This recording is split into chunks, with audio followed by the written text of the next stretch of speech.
Everyone, welcome to your own channel that is study heart. मेरी previous video में मैंने आपको मुस्लिम लॉ का सिलेबस दिया था। आज इसको स्टार्ट करते हैं। तो मुस्लिम लॉ का फर्स्ट क्वेश्चन जो होगा वो होगा हु आर मुस्लिम्स। बेसिकली जब हम मुस्लिम लॉ पढ़ना स्टार्ट करते हैं, अगर हमें यही नहीं पता कि मुस्लिम्स हैं कौन, तो हम इस चीज़ को आगे मूव कर ही नहीं सकते जब हम यही नहीं जानते मुस्लिम्स कौन है। तो पहले ये देखते हैं, 3 कैटेगरीज है इसमें। देखो, पहला बाय बर्थ और ओरिजिन, या तो वो बाय बर्थ होने चाहिए मुस्लिम, या फिर उनका ओरिजिन जो है वो मुस्लिम होना चाहिए। दूसरा बाय रिलीजन और बाय कन्वर्जन, या तो बाय बर्थ जिस फैमिली में आपने बॉर्न हुए हो, जिस फैमिली में, उस फैमिली का अगर रिलीजन मुस्लिम है तो आप मुस्लिम हो, या फिर कन्वर्जन, जैसे आप किसी भी अदर रिलीजन में हो और आप कन्वर्ट कर लेते हो अपना रिलीजन, तो वो भी एक्सेप्टेबल है, ठीक है, तो वो भी मुस्लिम हो सकते हैं। थर्ड पढ़ने से पहले हम एक स्टार बना रखा है नोट्स में, ये देखिए आप, शरीयत करके।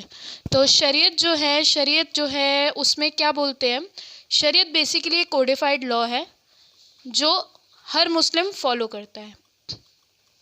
अब ये क्या कहता है वो देखिए, it states that if any one parent is Muslim then the child will be Muslim. अगर कोई एक पेरेंट भी मुस्लिम है तो जो चाइल्ड होगा वो भी मुस्लिम ही कंसिडर्ड होगा, ठीक है।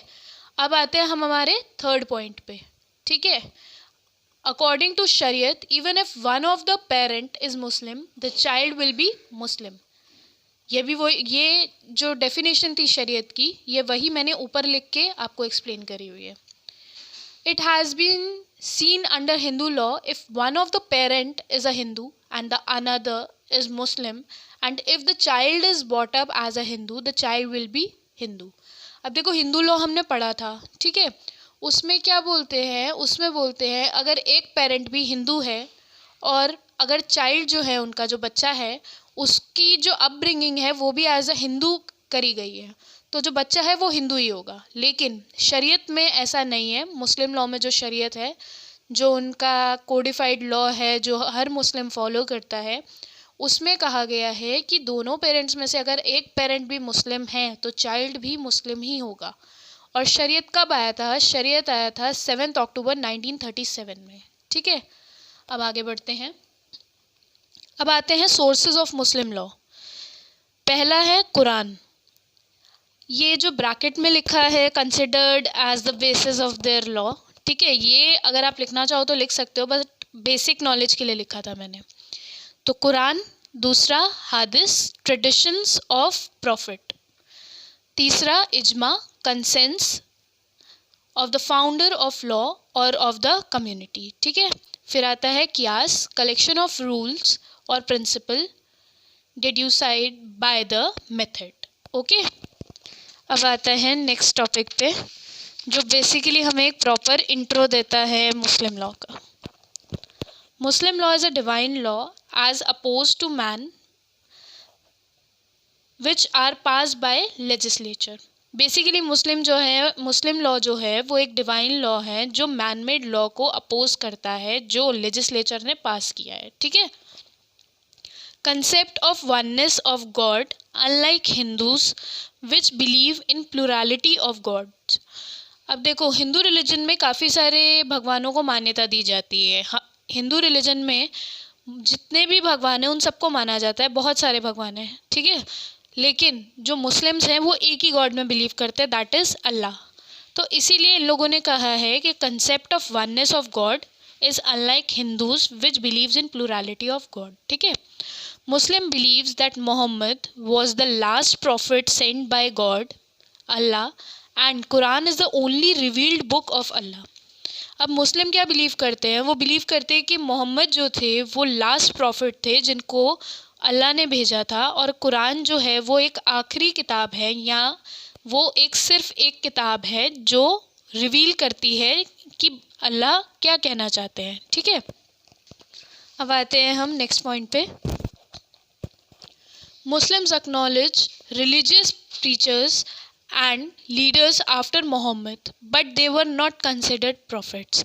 अब मुस्लिम्स ने जो उनके मोहम्मद थे, लास्ट लीडर जो थे, उनके बाद उन्होंने प्रॉफिट्स कंसिडर करने बंद कर दिए, ठीक है। लीडर ज़रूर कंसिडर कर दिए, लेकिन प्रॉफिट अब वो किसी को नहीं मानते थे।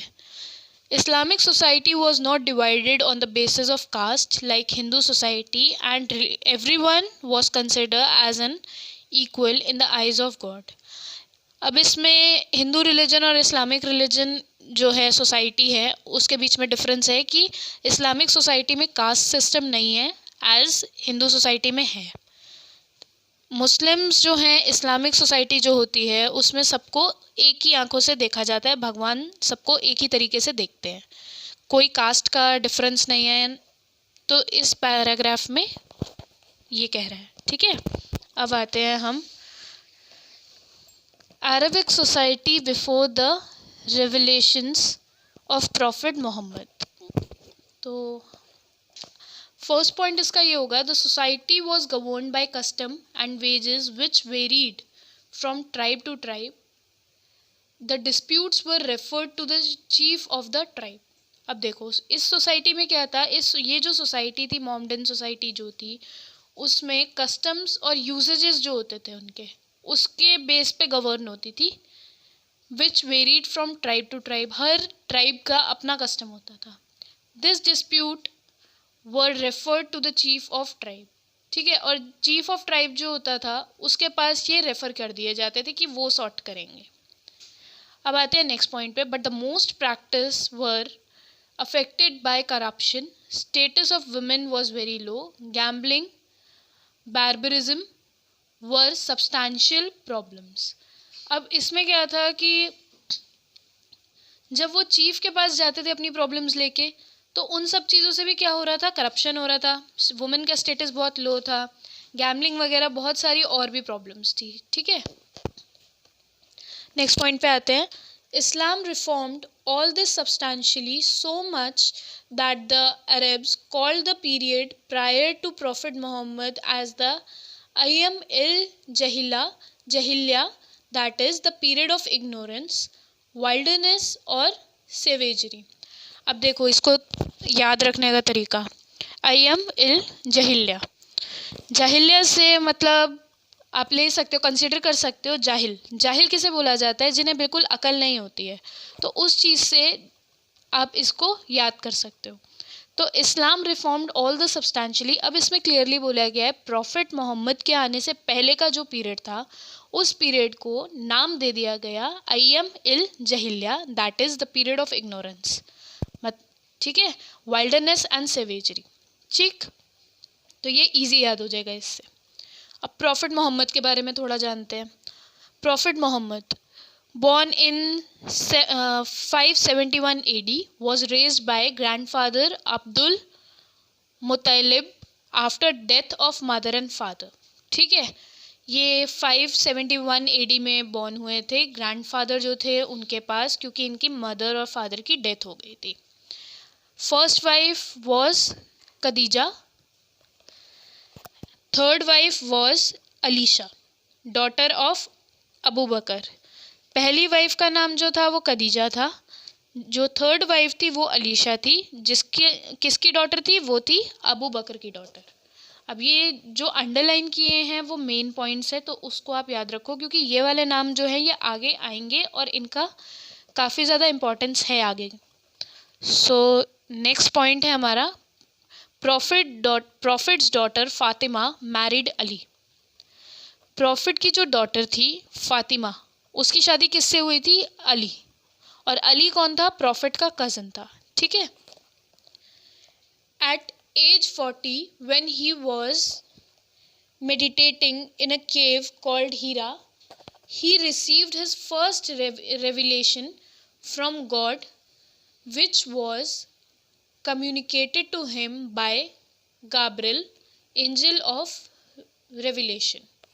देखो इसमें कुछ वर्ड है, गॉड को क्या बोलते हैं, ये वाही, ठीक है, और गैब्रियल को क्या बोलेंगे, एंजल ऑफ रेविलेशन, ठीक। तो बेसिकली इनको 40 साल की एज में मेडिटेट करते टाइम एक केव में जिसका नाम हीरा था, फर्स्ट रेविलेशन रिसीव हुआ, किसके थ्रू, गॉड के through, which was communicated to him by Gabriel, angel of revelation. मतलब इनको कम्युनिकेट किसने किया? एंजल्स ने किया. ठीक है, किसने वो चीज़ें इनको बताई? एंजल्स ने आके. His first follower were Khadija, Waraka, a blind scholar, Abu Bakr, Umar and Usman. तो इनके फर्स्ट फॉलोअर जो थे वो थी Khadija, Waraqa, a blind scholar, जो ये ब्लाइंड स्कॉलर थे जो वाराका थे, अबू बकर और उमर और उस्मान. ही faced opposition and was persecuted, humiliated, abused and dragged by his hair from the temple of Makkah. अभी इनके फॉलोअर्स थे लेकिन स्टिल इनको काफ़ी ज़्यादा अपोज भी किया गया, प्रोसिक्यूट हुए ये, मतलब बहुत ज़्यादा अब्यूज़ किया, यहाँ तक कि इनके बालों से पकड़ के इनको जो मक्का मदीना है वहाँ से इनको खींच के लाया गया. As a result the prophet with his followers fled to Medina in 622 AD. This is considered as a start of new era of Arabia and is termed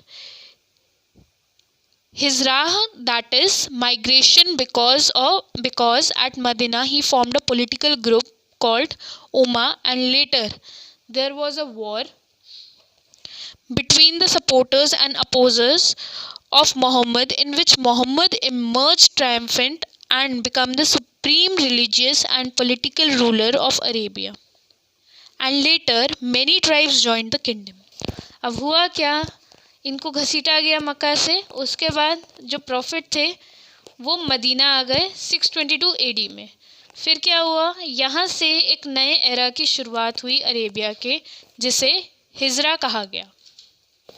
ठीक है, अभी माइग्रेशन यहाँ हुआ मदीना में उनका. ठीक है, यहाँ आके उन्होंने एक पॉलिटिकल ग्रुप बना दिया जिसको उमा नाम दिया गया. बाद में ये एक वॉर बन गया सपोर्टर्स और अपोजर्स के बीच में, जिसमें मोहम्मद ने एक पॉलिटिकल फॉर्म कर लिया, ग्रुप वगैरह फॉर्म हुआ इन लोगों का, और इनको एक supreme religious and political ruler consider कर दिया गया. कहाँ का? अरेबिया का. और बाद में इन्होंने काफ़ी ट्राइब्स जो थी वो इनके किंगडम को ज्वाइन करने लग गए. ठीक है, सो अभी तक इंट्रोडक्शन में सिर्फ इतना ही करते हैं. उसके आगे की वीडियो हम करेंगे Shia versus Sunni and schools of Muslim law. ये हम नेक्स्ट वीडियो में करेंगे. So till then keep studying hard. Like करें, सब्सक्राइब करें एंड कमेंट करें अगर आपको कोई डाउट हो. Till then, thank you so much.